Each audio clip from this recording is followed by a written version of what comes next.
Hey guys, thank you for tuning in to Mike on to Mike. And today we're going to talk about some silent science, wow, and some Mandela effect. Anyways, no silence, okay?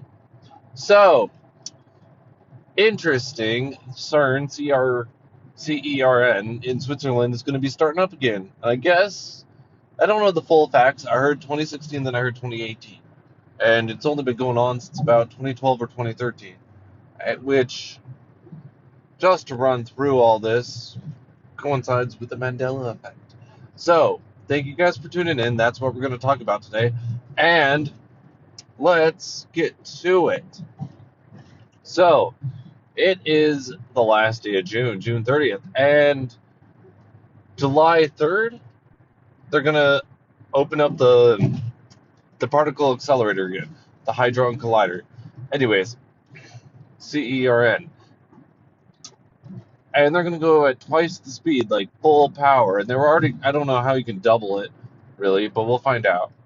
I bet there's already details about that, but it was already near speed of light, so I don't know how you can double that. But they're going to be blasting particles together for new experiments, um, and that's going to be interesting because when it comes to the Mandela, sorry, I should probably trim that out. Oh, sorry, guys.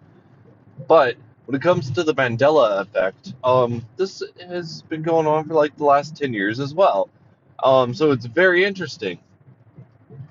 Um, so they're I guess they built it to like form energy, you know, but it's a way of studying, maybe to study away from free energy or easy energy or blah blah blah. Um, but they're capable of making mini black holes and all sorts of stuff.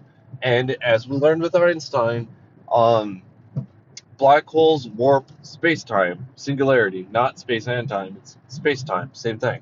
Space is time, which is fascinating. Uh, In short, Einstein proved it.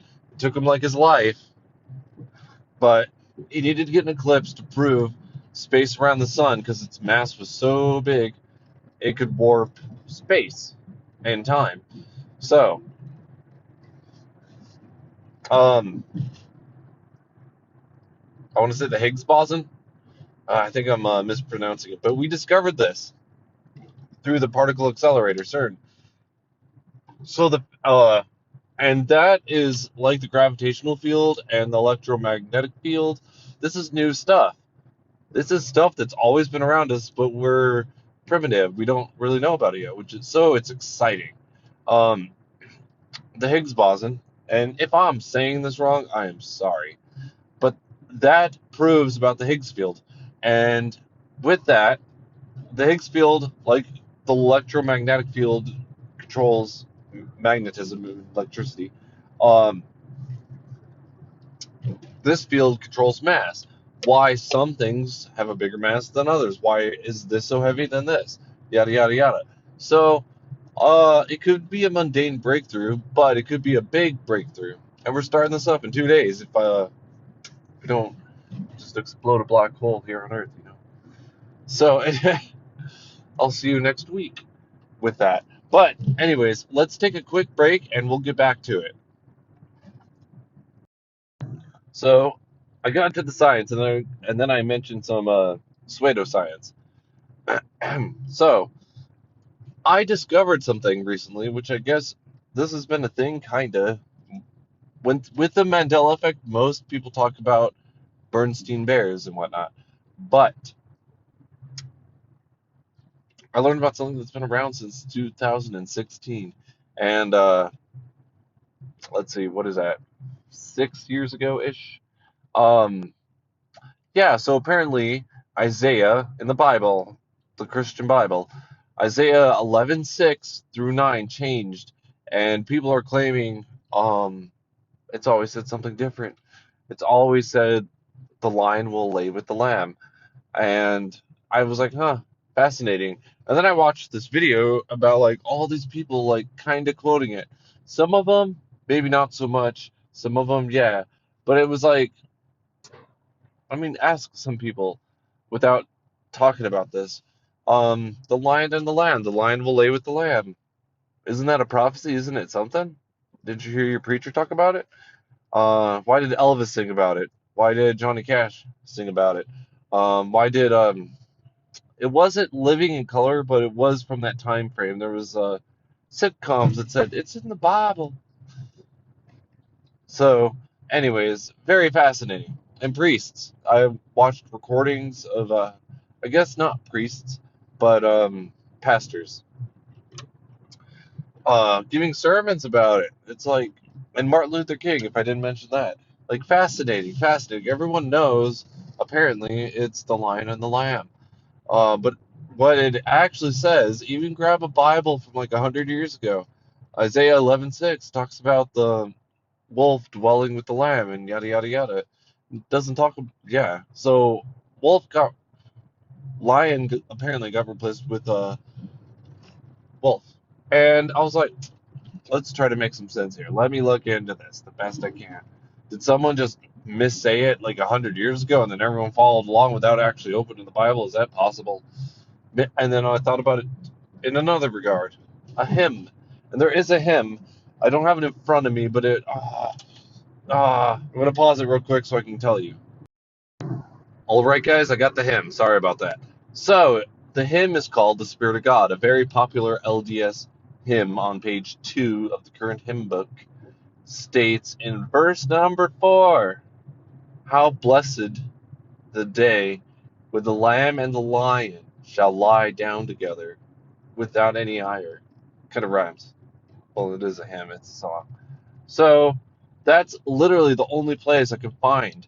But somehow people attribute Revelation, I forgot the chapter on this one, but they also attribute Isaiah 11:6, and it never says it. But someone pointed out during all my research, a wolf in sheep's clothing. That's where it comes from. That's where, like, so, like, with the Mandela effect, is it just humans being odd? Like, maybe there is a collective consciousness because we haven't really studied that. Recently, I forgot the kilograms, but it was like 20 kilograms. That's how much a soul weighs. Um, Close, 26 or something. So it's very light because they studied people while they were dying, and the moment they died, they like lost that instantly, which is weird. But technically, when you still have like electricity, does electricity carry weight? I don't know. So yeah, done with that. That's like philosophy mixed with pseudoscience. But anyways, they're going to start the Hadron Collider, and I'm saying that completely wrong right now. I'm so sorry. But that's exciting to me. Let's do it. Let's just bash the particles together and learn shit. Maybe we blow each other up from some freak experiment. It happens. But anyways, we are. There's still a lot to learn. Like sometimes we get arrogant, like we know everything already because we got computers in our pockets, which is impressive in the first place. But yeah, we're not finished. We're not even close to finished. We barely know anything. How many times have you been to Pluto? Well, fuck. Give it some time. That could be like a weekend vacation. Just takes 10 seconds to get there. We just need to learn more things and make it art and science. So, anyways,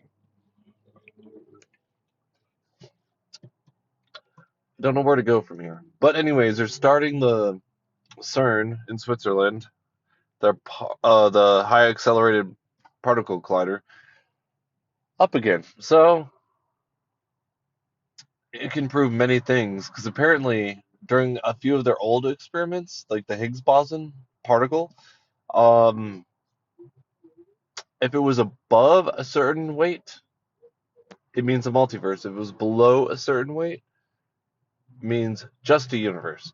So through these experiments, we can like 100% know, not 100% because we never know, really. Um, but all the evidence will soon be there within our lifetime to whomever is listening to this, that the multiverse exists or doesn't. And I like to think it does because Stephen Hawking and these other people like to think it too. Those astro theoretical physicists. Anyways, I'm just gonna cut this off now.